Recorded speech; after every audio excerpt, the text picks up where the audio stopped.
we doing tonight? 49ers are officially set to play the Seattle Seahawks. It's officially Seattle week. Week 11 is in the books. The Chiefs lost to the Philadelphia Eagles. That was a crazy game. One of the big games that actually lived up to the hype. What are you guys thinking of? How are you guys feeling over tonight's game? That was a pretty good Monday Night Football. Although, man, if I'm Patrick Mahomes, I'm pissed. Kelsey, a rare fumble by Kelsey. That's crazy. And then Valdez Scantling, MVS, sold so hard, wide open. I mean, a deep bomb. It gave me PTSD. It kind of felt like when Niners were against the Chiefs, and the deep pass. Although Emmanuel Sanders didn't have a chance to drop it, but I mean, in his hands, it made me sick. Oh my god, that was crazy. I mean, at the end of the day, I didn't care about both those teams tonight, but I kind of wanted to see Philadelphia lose because the 49ers need to catch up with them, right? They have a tough stretch of games, and Philadelphia just keeps winning games. They beat the defending Super Bowl champs in their house. And now the standings of the NFC, atop the standings of the NFC, the 49ers are number 3 right now. So the Eagles are 9-1. The Lions are 8-2. The 49ers are 7-3, heading into a big, big matchup with the Seattle Seahawks this weekend. The Saints are 5-5 and number 1 in their division, the NFC South. And the Cowboys are 7-3, and they got a couple of games coming up that are huge. They got a game against Philadelphia coming up in a few weeks. So a lot of games, a lot of traction going to be happening. But this is a massive game for the 49ers. They have 3 big games coming up. They have Seattle, they have Philly, and they have Seattle. 3 games the 49ers have to win. If they want to have the number 1 seed, they got to win these games because Philadelphia, of course, they're playing the 49ers. They just beat the Chiefs.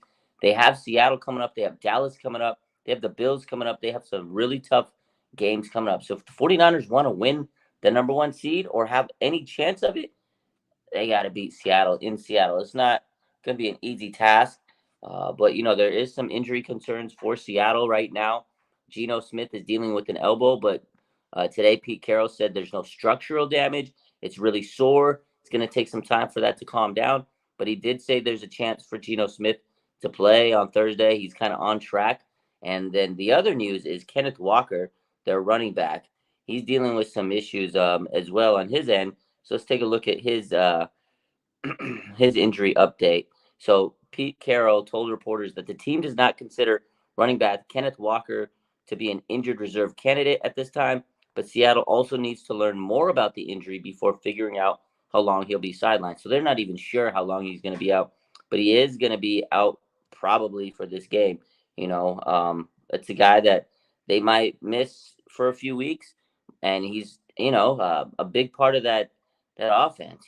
So we'll see. I think he's got an oblique injury. Yeah, so he's got an oblique injury, just like Christian McCaffrey had a few weeks ago. It really depends on how severe this injury is because this is big. Again, the 49ers played the Seahawks 2 times in 3 weeks. Kenneth Walker is a big, big factor in the Seattle offense. And if he's not there for both of those games, that is massive. That is huge. So, again, big, big week. 49ers are going to have their hands full with, the Seattle Seahawks wide receivers, Metcalf and guys like that. So if Kenneth Walker's not there, that's a huge, huge, huge turn of events for the 49ers defense. And the defense right now is playing out of their mind with Chase Young. I feel like Chase Young has been the guy that they've needed. We've talked about they needed another big time edge rusher on the other side of Nick Bosa, and that's what he's been doing. Last 2 games, we've had Chase Young, and his defensive line has just been a step above where they were. I mean, they weren't perfect against Tampa Bay. Tampa Bay has a great offensive line, but the only sack that Tristan Wirfs, the great offensive lineman, let up was the Chase Young sack, and it was a beautiful sack. So shout out to Chase Young, man. He's playing money motivated, like I said. So end of the day, the 49ers had a tough task to play up against Tristan Wirfs, and they handled business, and they got the job done. So this is going to be another tough game. Short week. That's the worst part of this week. It's on Thanksgiving. It's a short week. You really don't have time to prepare. You're kind of just trying to rest up from the game you just played, and then boom, Thursday night. It is a holiday. It's a tough position to be in for the 49ers. Luckily, their offensive line's getting a little healthier. Unfortunately, we all know Talanoa Hufanga is dealing with the season-ending injury. He tore his ACL, which was confirmed today. That's rough. But, the good news for the 49ers is they have a pretty solid depth piece, a guy that's coming up that they expect to be a starter for the future. And his time starts now. Next man up, Jair Brown. He played very well yesterday.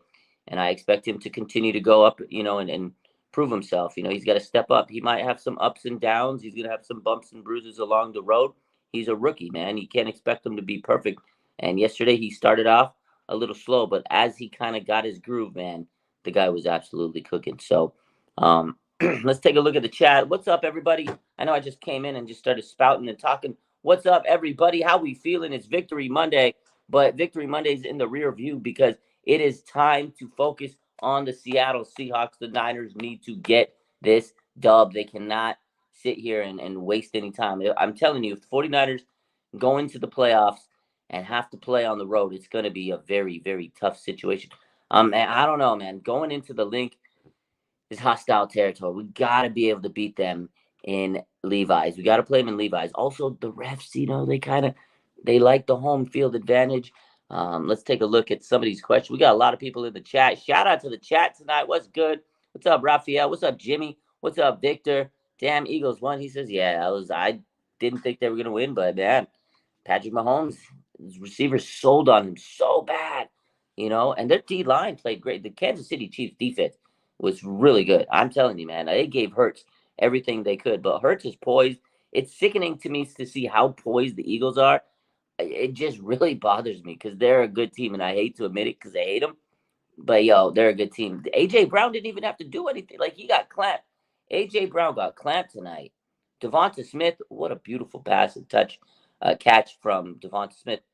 A.J. Brown was held in check, and the Eagles still won. You mean if you would have told me that A.J. Brown would have got clamped up in this game and not even have more than 10 yards, I would have laughed at you. There's no way. A.J. Brown's A.J. Brown. And the Chiefs held them in check, and they lost the game. Crazy. What's up, Christine Workman? Carl Thomas says, I feel bad for Pat Mahomes. It's tough. He got no receiver. But, hey, can't feel too bad for that, man. That guy has 2 Super Bowl rings, so I don't feel too bad. Carl Thomas. Dad says, hey, Raj. Raymond says, Eagles, man. 9-1. Oh, my God. Enrique says, good evening. Good evening, Enrique. Mary says, Seattle ain't ready for the Niner heat. That's what I like to hear. I think the Niners are going to bring the absolute heat in the Emerald City. I don't know. I feel like the 49ers are primed to just go in there and kick some ass, man. And I've said this all off season. I said it when the schedule was out that George Kittle is going to be eating turkey with Richard Sherman on the 50-yard line after the game. I've seen the image. Like, it's so vivid in my mind. It's crazy. I've seen it because Richard Sherman, he's usually in the booth. I think it's a Amazon Prime game. Is it Amazon Prime? I don't know. If it is an Amazon Prime game, I'm picturing Richard Sherman and George Kittle eating turkey on the 50-yard line. If Richard Sherman's not there, George Kittle's eating turkey on the 50-yard line. I have this feeling that's what's going to happen. Oh, man, Ted says, sucks to say, but give it to the Eagles that what the NFL wants. No way our O-line keeps up with them. That is tough because they win in the trenches. This game was all about the trenches, and the Eagles, man, when they do that stupid tush push, whatever you want to call it, it's all legs from Jalen and just the push from that O-line. It's crazy. You can't stop it. It's the craziest play in the NFL, and their O-line is intense, man. They give Jalen the time he needs. I mean, the Chiefs' defensive line is probably one of the best in the league, and they showed it tonight. Chris Jones was handling business, and they put on the pressure on the O-line of the Eagles. But the problem was the Eagles just kept their poise, they kept their composure, and as the game went on, they didn't get tired. And I felt like the Chiefs literally they got a little tired towards the end. It's a crazy game. It was a 10-game switch, a 10-point switch. It was the reverse of the Super Bowl. In the Super Bowl, Chiefs came back from 10. In this game, the Eagles came back from 10. Go figure. Mario says, I still don't see the Niners keeping up with the Eagles. I don't think a lot of people do, but I think they can. If the 49ers can play their game, Chase Young is a difference maker. I'm telling you, Chase Young is a reason why the 49ers are going to compete with this team, the Eagles. That's why they brought him. That's why John Lynch knew He had to get a guy like Chase to give Bosa an edge and to give them, just a little bit more spark. Because what did we just talk about? The Eagles' offensive line is nasty. You have to be able to get past those guys, penetrate the line, pause. You have to be able to get through and get to Hurts. And it's not easy. It's easier said than done. And the 49ers brought in Chase Young for that very reason. And he's been a huge factor. I'm telling you, Chase Young is going to make his money this season, and it has to come in those type of games. Seattle, Philly, those type of games. So I know it's tough to believe. I know a lot of people don't think that the 49ers are going to be able to hang with them. The 49ers have to score points. They have to be able to score like 30 points against the Eagles probably, because the Chiefs let the Eagles hang around in this game, and the 49ers let Tampa Bay hang around yesterday. If the 49ers let a team like the Eagles hang around, they're going to capitalize. They're better than the Buccaneers. And the 49ers against the Seattle Seahawks, it's another team. They have to kind of not let them hang around. As you know, I'm not saying the Seahawks are as good as the Philly, but that's a team. It's a division game. Pete Carroll kind of knows the chess pieces here. You can't let Pete Carroll hang around in this game on Thursday night. So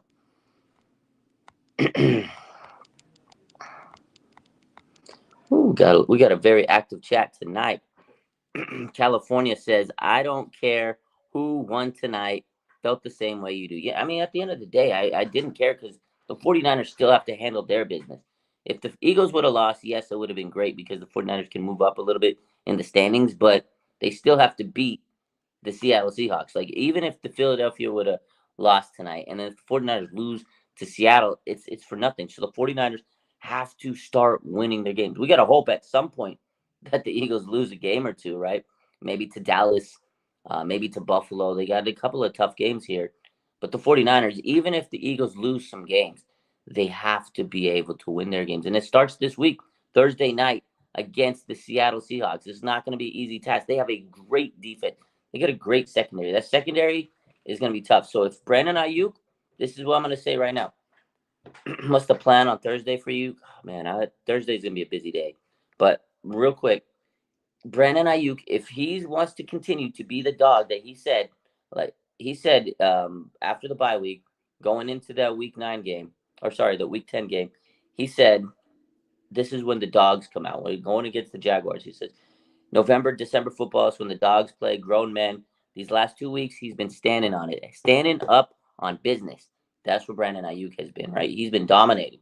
Now, if he wants to make that money, this is a game against a division rival, against a great secondary, against Pete Carroll and his defense. Brandon Ayuk has to deliver. So I'm already telling you right now, this is a game Brandon Ayuk has to come for. And I feel like him and Brock Purdy are vibing right now. I think they're really getting to this point where, like, okay, we got our chemistry back. Kind of, after the injury where Brandon Ayuk had, kind of feel like he was wavering a little. He was dropping a few passes there. He was still putting up good stats. Not saying he wasn't, but the touchdowns need to come, and now he's starting to get the touchdowns. Brandon Ayuk's on pace to have a career year. Like, this is a great season for him receiving wise, but he has to get the touchdowns because if he wants to make the money, he's got to make the money catches, and that's what pays tutties. Are you going to score touchdowns, or are you just going to get yardage? Yardage is great. I love it. Don't get me wrong, but we want to make those catches count. And every one of his catch last night counted. It was either a first down or a touchdown. That's what you need. You need to be a money receiver, big play after big play. And that's what Brandon Ayuk is doing. So I think he's got his hands full on Thursday night, but I think he'll handle business. And then Debo, man, if you guys forget about Debo, a lot of people forget about Debo because sometimes he won't have a game where he does much. And then there's a game where it's like Debo heavy. Just depends on the game plan. But I love Debo in there. And against Seattle, Debo wants to come and bring the impact, and then George Kittle, man, against Seattle. Traditionally, George Kittle has been killing. This is a good question. Before we do, someone asked, what am I going to do for Thursday? Thursday, I got to work in the morning. Don't ever get into healthcare field. Healthcare field is great because the sick people don't take a break, ladies and gentlemen. You still got to treat the sick people. They're still in their hospital beds, all that stuff. Someone still has to treat them. So I got to work in the morning. I got to get my daughter somewhat of a holiday celebration. I usually cook during the holidays for my daughter and myself, but she's we split the day with her mom, so her mom wants her at a certain time. I'm probably just gonna take her out to eat and then drop her off and then come home and watch the game. It's a crazy day. It's I got no time, so Thursday's gonna be kind of a low key holiday for me. It's probably one where I'm not really doing much, but I don't know. My MVP of the season. It's a great question. That's a great question. Oh man, I think it's Fred Warner. Fred Warner has been the heart and soul of this entire team. Defensively, he's been the leader. If you take away Fred Warner from this team, this defense is not the same. This record's not the same. And I guess he's just the leader of this team. I think he's been the best player on the 49ers. I mean, man, his defensive mentality has just been unreal. We talked about it earlier, how Fred Warner was like, he looked like Ray Lewis last night. He was all over the field, running, tipping passes, getting to the quarterback. He was everywhere, man. He has absolutely been uncanny this season. Like, it's just crazy watching him and the way he's grown through the years.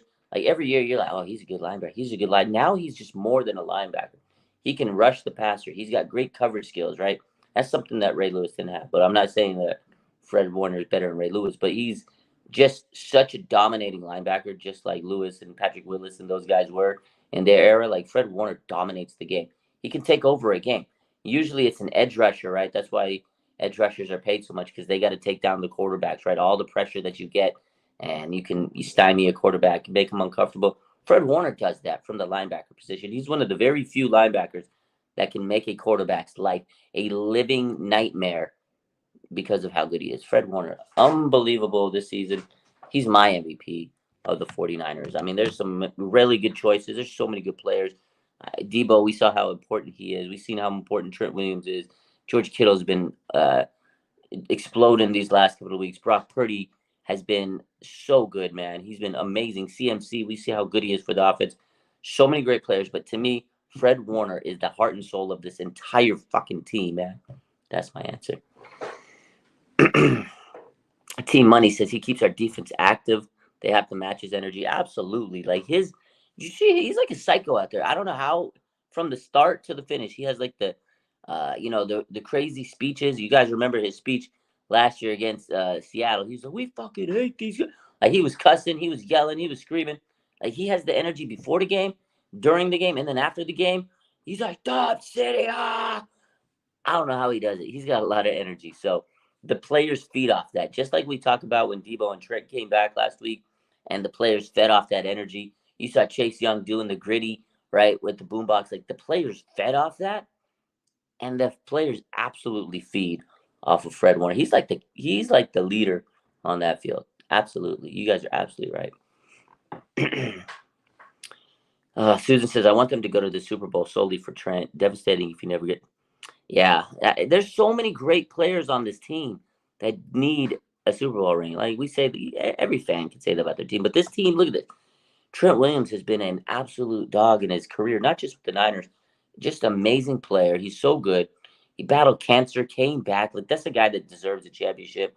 He plays through so much, man, adversity. George Kittle, like, what a personality. This guy's been through everything with the 49ers, quarterback after quarterback after quarterback. You got Debo Samuel, Nick Bosa, like Fred Warner, who we just mentioned.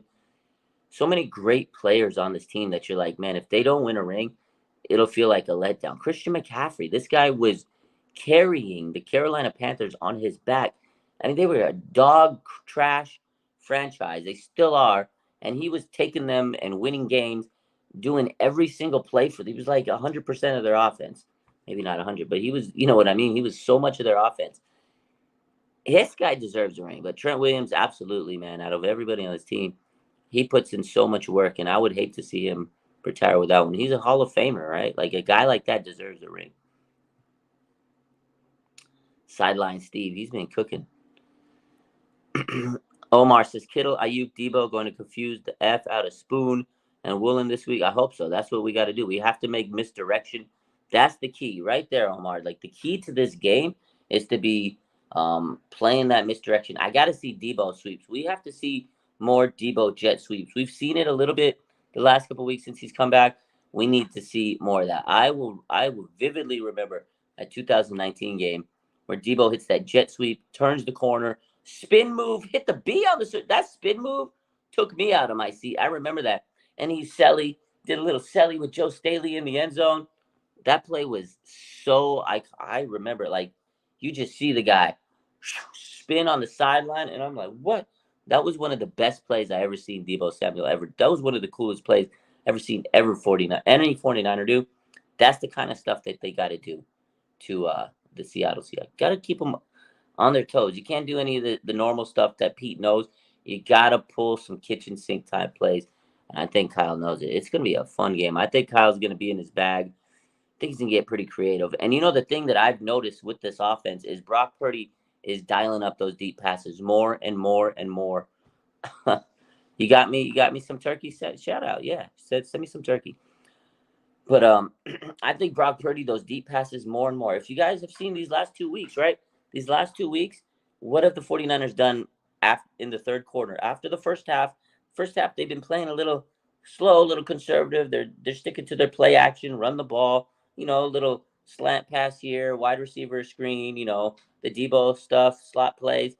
Second half, every game these last 2 weeks since they've got back in the winning streak, third quarter comes, deep pass. They cork it. And that's the play that changes the tide of the game so far. So I feel like Kyle's letting him he's letting Brock do his thing and kind of uncork it and he's trusting him to go deep and it's working.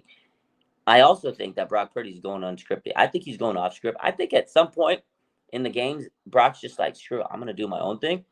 And I feel like Kyle's learning to deal with it. And I feel like Kyle's like, damn, that's why he loves Brock so much, because he's the one quarterback that can go out there and just do all the stuff that he needs to do. And then he kind of goes off script. And Kyle's like, damn, this guy's a baller. He's such a good player.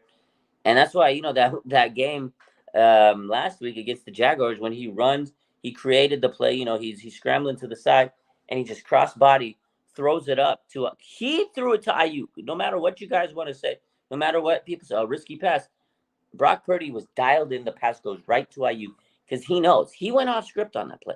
And I think he's doing that more and more. And Kyle trusts him.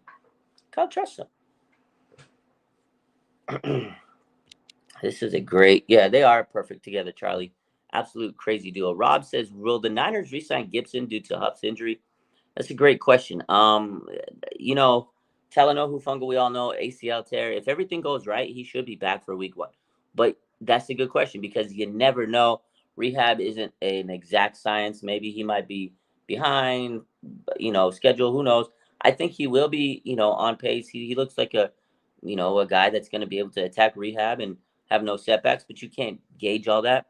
And just in case they do need to have a guy to back up, and be the depth piece, just in case, Hufanga's still not 100% ready or he's slower or whatever the case is. We all know Jair Brown's there to be the future. Jair Brown was the guy to be replacing Tashaun Gibson. Tashaun Gibson gave him a 1-year deal. I don't think he comes back next year because of his age. I mean, he's 32. He's played in the league for a long time. He's been in the league for quite a bit amount of years. So I don't think Gibson will be the guy that comes back. I think they'll either get a free agent or they'll get someone in the draft just to be a depth guy. You know what I mean?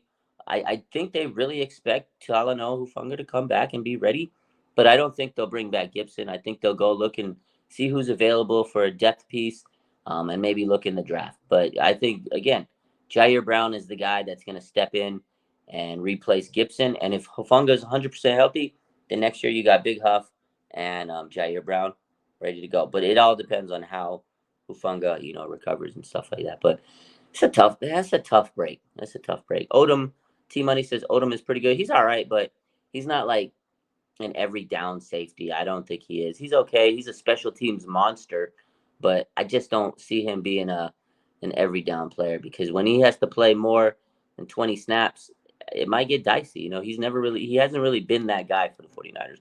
Now, not saying that he can't. I know he's underrated, but he's more of a special teams guy. I would kind of see them drafting a guy or maybe going into free agency just to get a depth guy. But I expect Talanoa Hufanga to be back. He's a young guy. He's got the mentality of I'm going to be back and better than ever. We know he's going to attack this rehab. I already know Hufanga's mentality is, okay, man, I'm going to set my mind right and I'm going to get back in the lab and just grind. And, he works with, I'm sure he's going to work with Troy Polamalu, who's went through a similar injury. I'm sure he's going to work with Jason Verrett. He's got great people in his corner, and I think Hufanga will be back and better than over. So hit that like button, says Debbie. Sure, hit that like button. Charlene says, I believe we can stop the tush push if healthy. I don't know if anybody could stop the tush push. I don't know. We'll see what happens. I will see what happens when we play Philly. But right now, depressed Niners fan says, did you see Kansas City KC Philly game? Oh my god. Yeah, we talked about it earlier when we started. That game was crazy. It was a big game, one of the big money games. And usually those games are hyped up and they never live up to the hype. That was a good game. It wasn't the score I think everybody wanted, 21-17, but it's a damn good game right down to the end. I think I was entertained the whole time. So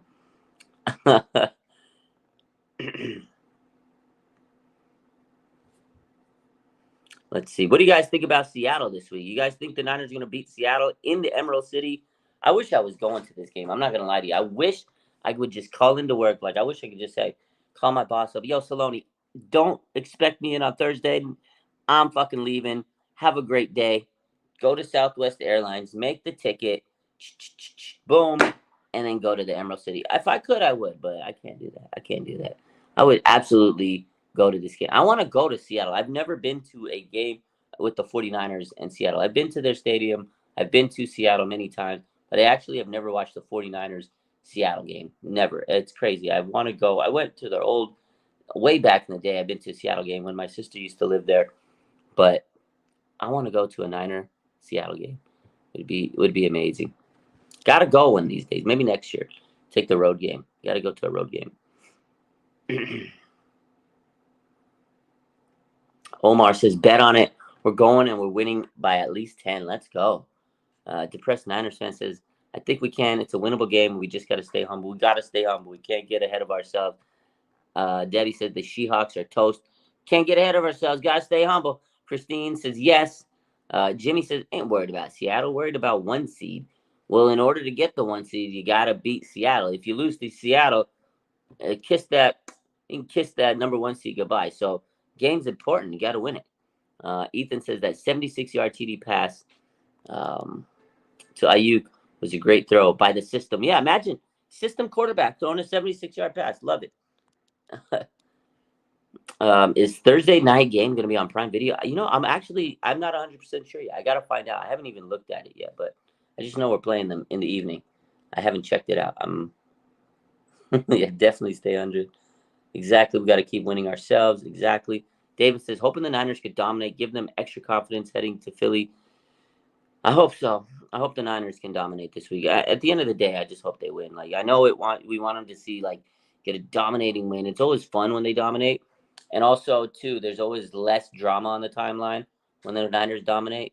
But hopefully the 49ers can come out and just win this game. My man Shades by Shardall, he says it's on NBC. Enrique says it's on NBC. Very good. There you go. Omar says it's on NBC. So apparently the game is on NBC. Shout out to the chat. You guys are always great. That's why I love the chat. The chat's always great. Who do I hate? Oh, Tirico and Collinsworth. Oh, I'm going to hate that day. I'm going to hate that game. Julia says, who do you hate more, Skip Bayless or Nick Wright? Honestly, I'm sick and tired of Nick Wright. I'm so tired of Nick Wright. I used to hate Skip Bayless so much, but I know who he is. I don't know him, but that his character, his thing, his shtick, whatever the case is. Nick Wright is just a bum, man.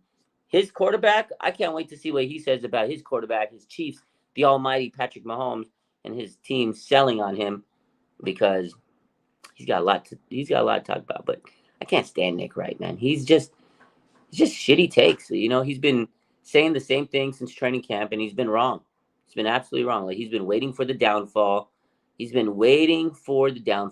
to me, the best take I've seen was today was Richard Sherman. And he said, look, if Brock Purdy was a top 5 pick, people would talk about him in the same breath with Patrick Mahomes. But the fact of the matter is, because he was the last pick in the NFL draft, people are waiting for him to fail. And they're going to see, I told you so. I told you. That's why he was the last pick. I told you. And that's what the haters do. They're waiting for Purdy to fall on his face.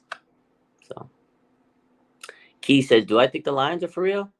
Well, will they get bounced early in the playoffs? It's a tough one because their schedule is cupcake, right? It's going to be, a very sweet schedule for them. It's easy. And a lot of people would say, oh, because they have an easy schedule, it doesn't set them up for adversity to play, good teams in the playoffs because they haven't played good teams. But at the same time, it's the freaking Lions. We haven't seen them win games like this in ages. 8-2 Lions? Are you kidding me? I don't remember this. I don't remember when the Lions were ever 8-2. Maybe when Barry Sanders was on the team. That's crazy. The Lions have a great coach. They have a good young team. They're buying into the system. But really, they're going to go as far as their quarterback and take him, Jared Goff. He's made it to a Super Bowl, so it's not like he's chopped liver. Um, I think they could win a game. I do think the Detroit Lions could win a game. Their fans would go crazy if they hosted a playoff. If the Lions hosted a playoff game, that city would go absolutely wild. So I think they could at least win a game. I know they have some easy games coming up. So maybe if they get to the NFC Championship game, that's where they would falter because they're not battle tested. They're a very young team. Dan Campbell's a very young coach. Those things would kind of come into play in a big, big playoff game. Would they, it's going to be one of those things where they're just not ready yet. They will be there next year or whatever it is. That's kind of the vibe I get out of the Lions. I think they could win a playoff game, though. That team is very good. They got a great offense. Their defense is nice. They got good young players. Aiden Hutchinson's a monster. It's like a little mini Bosa. So absolutely, they can win a playoff game. They give you the last year's Minnesota vibes. They could be very well a team that's bounced in the playoffs early, but I could see them winning some games in the playoffs. Dan Campbell's a great coach, man. Julia says, Nick Wright said yesterday's game wasn't Brock Purdy's best game. He's had so many great games. What games he had better than that? That was one of Brock Purdy's best games. Over 300 yards, 3 touchdowns. He had a perfect passer rating. How do you get better than a perfect passer rating? Like, what? Nick Wright is just dumb. Did he really? Oh my God!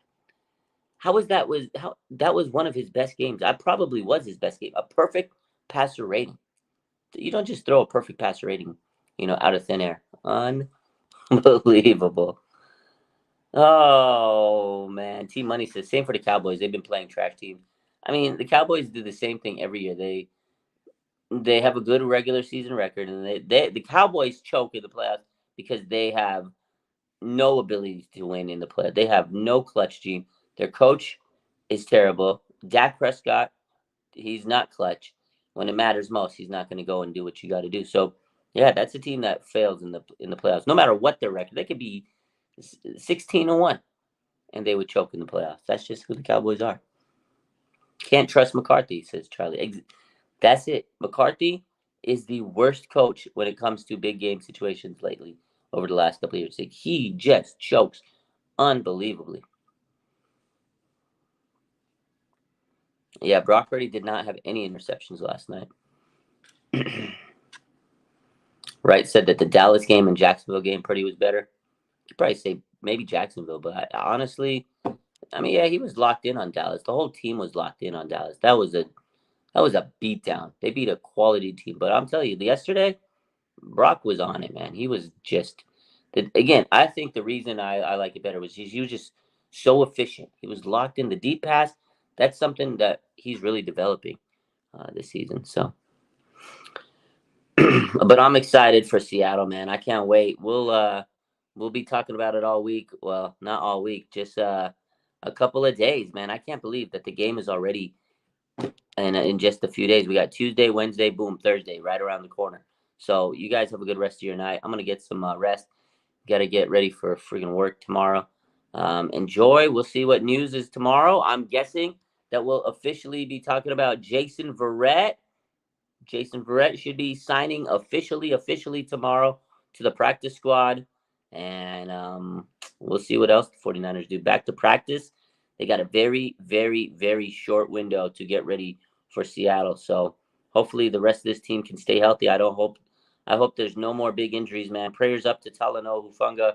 And let's wish some good luck to Jair Brown. And let's hope that he can really step in and, fill in great for Talanoa Hufanga. You guys have a good rest of your night. What was this last question by my man Shades? Do you think Geno plays? Yeah, I think he'll play. Pete Carroll made it sound like he's gonna play, so we'll be keeping tabs on that though. So we'll stop.